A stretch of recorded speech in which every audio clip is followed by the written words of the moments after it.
गिरफ्तारी हुई है मुठभेड़ के दौरान, क्या कहना जनपद बस्ती में नाकाबंदी योजना के तहत रात्रि में पुलिस को एक महत्वपूर्ण सफलता प्राप्त हुई है, जिसमें पुलिस को एक सूचना प्राप्त हुई थी कि जनपद गोंडा के तरफ से एक पिकअप गाड़ी जिसमें कुछ गोवंशीय पशु लदे हुए हैं। इस प्राप्त सूचना के आधार पर पुलिस अधीक्षक महोदय द्वारा जनपद की टीम को एक्टिवेट किया गया था, जिसमें थाना परशुरामपुर, गौर, छावनी और हरैया के साथ साथ स्वाट टीम को लगाया गया था।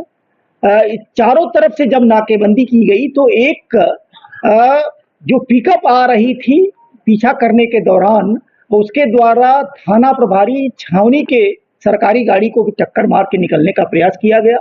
पुलिस द्वारा घेराबंदी करने के उपरांत वो पिकअप वाहन को छोड़ करके और अपराधी फिर वहां से भागने के उपरांत पुलिस द्वारा एक सिखलाई तरीके से आत्मसुरक्षार्थ जब उस पे उन लोगों द्वारा हमला किया गया था, फायरिंग की गई थी, तो आत्मसुरक्षार्थ इनके द्वारा बल प्रयोग किया गया, जिसमें एक व्यक्ति को वहां घायल अवस्था में गिरफ्तार किया गया। पूछताछ पर उसने अपना नाम सलमान पुत्र सलीम, जो जनपद रामपुर का रहने वाला है, और उसके दोनों पैरों में गोली लगी हुई है। तात्कालिक रूप से उसको सीएचसी हरैया ले जाया गया, जहां उसमें प्राथमिक उसका उपचार हुआ। जो मौके से एक अदद पिकअप की बरामदगी की गई थी, नियमानुसार उसपे से कुल 9 गोवंशीय पशुओं को निकाल करके और विधिक तरीके से उसको संरक्षण में दिया गया है। प्राथमिक स्तर पर उस की जब जानकारी की गई तो वो एक अंतर जनपदीय पशु तस्कर था, जिसकी क्रिमिनल हिस्ट्री ठीक ठाक संख्या में अभी संज्ञान में आया हुआ है। मौके से अभी कम से कम दो और ये जो अपराधी हैं उनके भागने की सूचना पुलिस को संज्ञानित हुई है।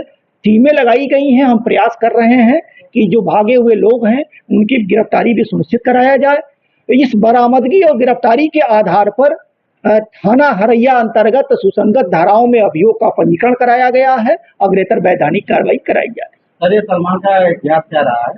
मैंने पहले ही बताया कि ये एक पशु तस्कर था और इसके विरुद्ध विविध थानों में अभियोग का पंजीकरण पूर्व से ही है। इसकी एक ठीक ठाक क्रिमिनल हिस्ट्री है। अन्य जो भागे हुए हैं उनका कोई लोकेशन है सर कि वो कहाँ के रहने वाले थे? वो बेसिकली अपराधी द्वारा नाम बताए गए हैं। जब तक हम ट्रेस न कर लें, जब तक उसको वेरीफाई न कर लें, इस फोरम पे उसका नाम लेना उचित नहीं है। लेकिन हम टीमें लगाए हैं और हम नाकेबंदी करके उनको भी गिरफ्तारी करने का प्रयास कर रहे हैं।